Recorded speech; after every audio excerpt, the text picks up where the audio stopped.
So, in the end, LeBron James chose to ring chase. What did you expect?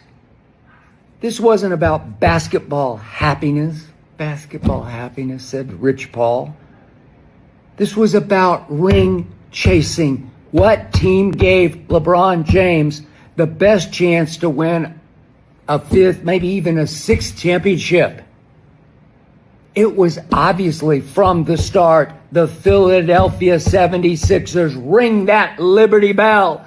It's now the city of brotherly brawn. It's a duh. I said from the start, as I analyzed the teams that wanted LeBron, there were 6 of them for minimum wage.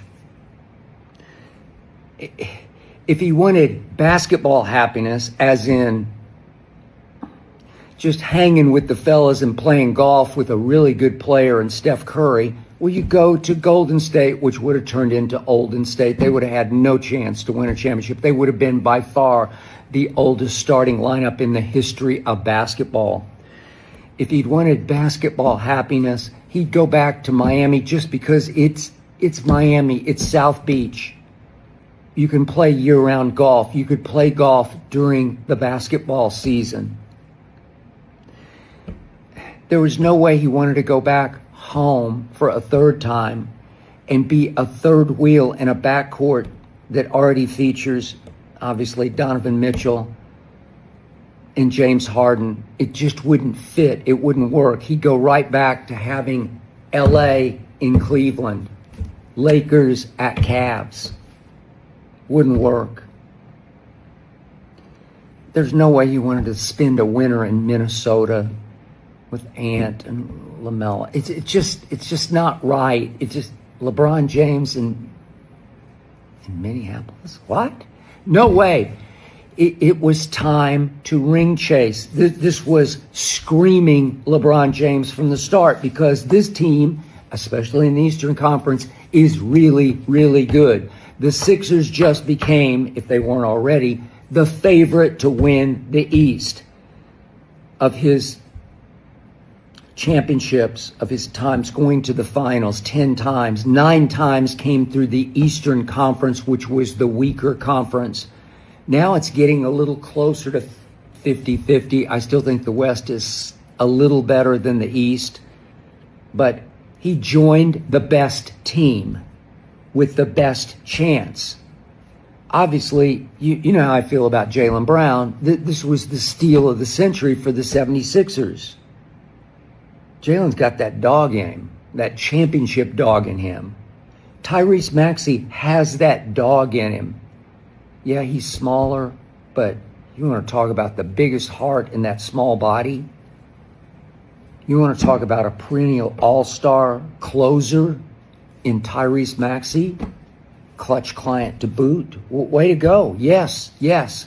And then, you know how I feel about Joel Embiid. He has that dog in him occasionally, when he's healthy, when he feels like it. But when he does feel like it, Joel Embiid is a nuclear weapon. In fact, when he feels like it and he's healthy, he's the closest thing to Shaquille O'Neal this league has had since Shaq. That's how good he is. LeBron knows how good he is. Maybe LeBron can coax the best out of Joel. Coach him up, talk him up, hype him up to the media. Maybe that will work. And obviously the kid VJ Edgecombe, he's a player. I'm not saying he's going to be a great player, but he's a player, and he is absolutely fearless. The stage was not too big for him as a rookie. And then you throw in Anthony Simons, some scoring punch off the bench, and they went and got Dean Wade from the Cavaliers, who gives you a 6'9" shooter who can play some defense, long arm defense. That Phylon kid, he's almost got a LeBron first name.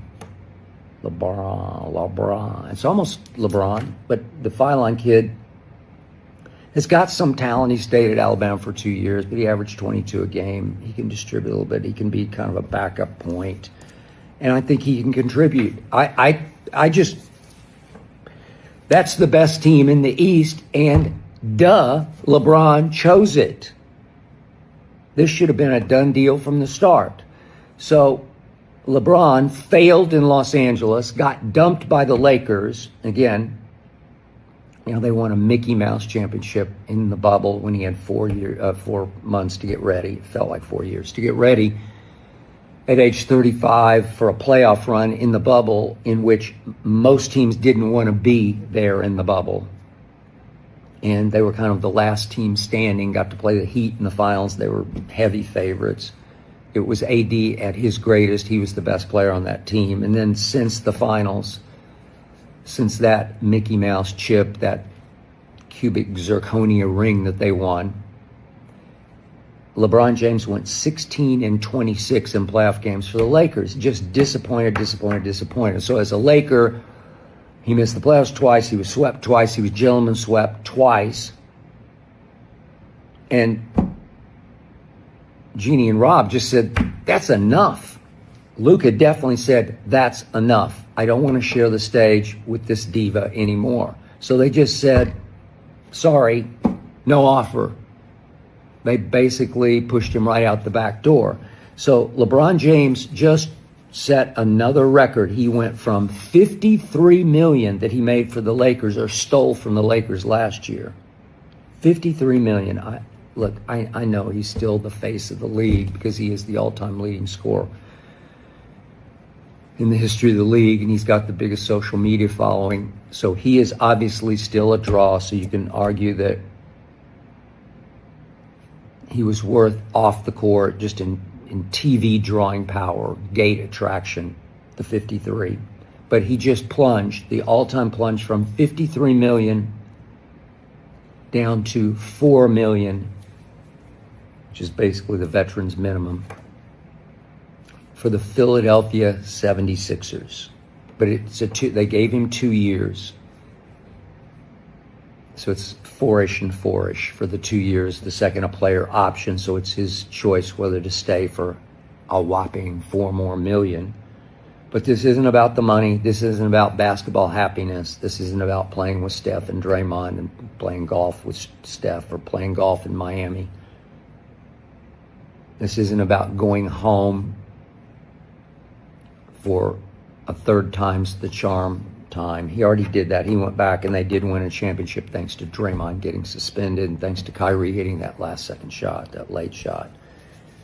And he chose by far the best option on the table, which is a team now run by the great Bob Myers.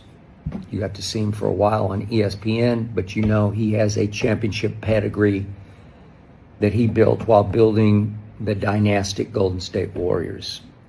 He now works for Josh Harris in Philadelphia. It's great choice and fit for LeBron because Josh Harris is, if not the best owner, he's one of the best owners. I believe in him. I believe in his depth of pocket. I believe he does it the right way. I believe he does it the first class way. I think LeBron will like playing for him. I think he will go out of his way to treat LeBron with the respect that he has earned. They will treat LeBron's inner circle with the respect that LeBron has earned these many, many years. And as LeBron inches closer and closer to age 42, he winds up one more time. He's still chasing that ghost up in Chicago, Michael Jordan. He's not even in Michael Jordan's universe and will never be, but he's 4-6 in the finals. And he has been swept twice in the finals, and he has been gentleman swept twice in the finals. He's had so many epic flameouts, but now at least with this team, LeBron has a chance, especially this coming year, to get to 5-6 in the finals. And it's also a good fit because this team doesn't have a clear-cut point guard. I also thought San Antonio would have been a great fit for LeBron. San Antonio just didn't want him because they don't want any part of the LeBron act. They want to build it solidly and correctly instead of on the fly desperately. The way Philly just retooled, reloaded, re-upped. Philly just changed the face of their team. So they're going to welcome the diva, the all-time diva that is LeBron, and everything that goes with that, all the perks, all the mood changes, all the issues that arise on a nightly basis with LeBron James. But San Antonio said, no, not for us, not building around Wemby, and they didn't want LeBron to be a threat on that stage to Wemby. But LeBron is, in the end, a pure point guard. That's who he is and what he does best. His strongest strength is his ability to pass the basketball. I know he's the all-time leading scorer, but he's just a lousy three-point shooter and free throw shooter. So you have to live with that. Last year, he shot 31.7% from three, and it ranked 159th out of 162 qualified. So he was almost the worst three-point shooter in the league last year, in fairly high volume, even though he's cut it down some. But in Philadelphia, with Maxey more of a wing-type scorer,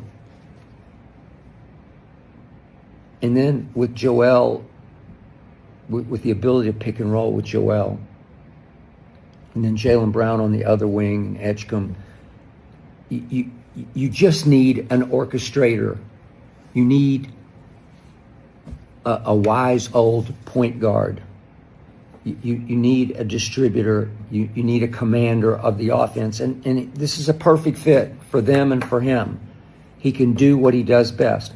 I would not be shocked next year if LeBron James leads the league in assists at 11-ish. Double digits. I'll go to 11-ish. Leads the league in assists because I still think he can play fairly high minutes. He needs to watch it a little bit just to stay healthy. But obviously the X factor now is going to be, can you keep Joel Embiid healthy? And I know for a fact he's got the best doctors in the world around him, monitoring him 24/7. So whatever greatness you can get out of Joel Embiid, a former MVP, by the way, who did come within one incredibly lucky Kawhi Leonard shot of getting to the finals in 2019. Remember Game 7 at Toronto when Kawhi shoots it from the corner and it bounces all over the rim 9 times before it fell, which is, it's just physically impossible. You can't shoot that shot with no backboard to work with and get those kind of bounces all over the rim before it falls. Just doesn't happen. Couldn't repeat it if you gave him a billion shots. He couldn't repeat that shot. That's what it took to keep Joel out of that one finals. But he's always in his postseason sick and hurt and sick and hurt and sick and hurt. And this year they did get swept by the eventual soon-to-be champion New York Knicks after going 45-37. And Joel just stays out of shape. He weighs, I don't know, he weighs 320. He hasn't changed his eating habits. He still eats way too much fast food, hamburgers, and he just chugs up and down the floor. But when he gets his hands on the basketball, there's not a better 7-foot free throw shooter in the world. So the irony is now that you have the greatest scorer in the history of basketball who's not even in the same universe shooting free throws with the 7-foot, whatever he is, guy. What's Joel, 7'1", maybe? At least 7. Not even in the same universe shooting free throws with Joel Embiid. Joel can make threes. He's got the whole package when he cares and when his knees don't bother him. And they're going to be chronic, obviously. They're a mess, but they're right now the best mess that they've been in a while. I love this team. I love LeBron's choice. I don't blame him a bit. This is the equivalent of LeBron James saying, I just can't do this by myself, and joining forces with Dwayne Wade, Chris Bosh, Pat Riley, Eric Spoelstra in Miami. That's what just happened here, is that he said, no, I gotta go where I can ring chase the best, the fastest, the quickest, the surest. The surest ring chase is here in the city of brother LeBron. I'm sure they're going wild in Philadelphia, even though in the end, the city of Philadelphia is an Eagles town, followed by Phillies town, followed by a Sixers town. I don't know where the hockey fits. I just don't know. I don't know that city that way with the Flyers, but I'm sure it's somewhere in there, fourth, fighting for third. But still, now the expectation is going to be through the roof, and it will make Joel a little uncomfortable. He doesn't like this kind of expectation. But I'll just go ahead and put it out there on record to wind this up. This team should right now be favored to win the East. I'll say, again, I just have to. You've got a really old point guard now, and you've got a center who's never been able to stay healthy. So the health of those two, LeBron, Joel, will tell the tale. But just right now, on paper, as we look forward to the next season, the easy favorites to win the East and the third favorite to win the championship next year, behind Oklahoma City and San Antonio, are the Philadelphia 76ers, paying LeBron James a grand total of $4 million. Congratulations, LeBron. You made the correct choice. Chase away a fifth ring. Who knows? With Bob Myers overseeing, maybe a dynasty can be created even as the clock ticks toward the end of LeBron's career. LeBron James has finally made his next move. And according to Skip Bayless, King James didn't choose basketball happiness. He chose to chase another ring. LeBron is reportedly joining the Philadelphia 76ers, and Skip believes that if the goal is to win a fifth or even a sixth championship, there was no better option than Philly. Jaylen Brown, Tyrese Maxey, Joel Embiid, and now LeBron James. On paper, that lineup could be a serious problem for the entire Eastern Conference. But here's the craziest part. LeBron reportedly went from making $53 million straight down to around $4 million, basically the veteran minimum. So at this point, the money is clearly taking a back seat, and the focus is all about winning another championship. But the biggest question is Joel Embiid's health. If Embiid can stay healthy, LeBron controls the offense, Maxey handles the scoring, and Jaylen Brown activates that championship-level dog, the Sixers could instantly be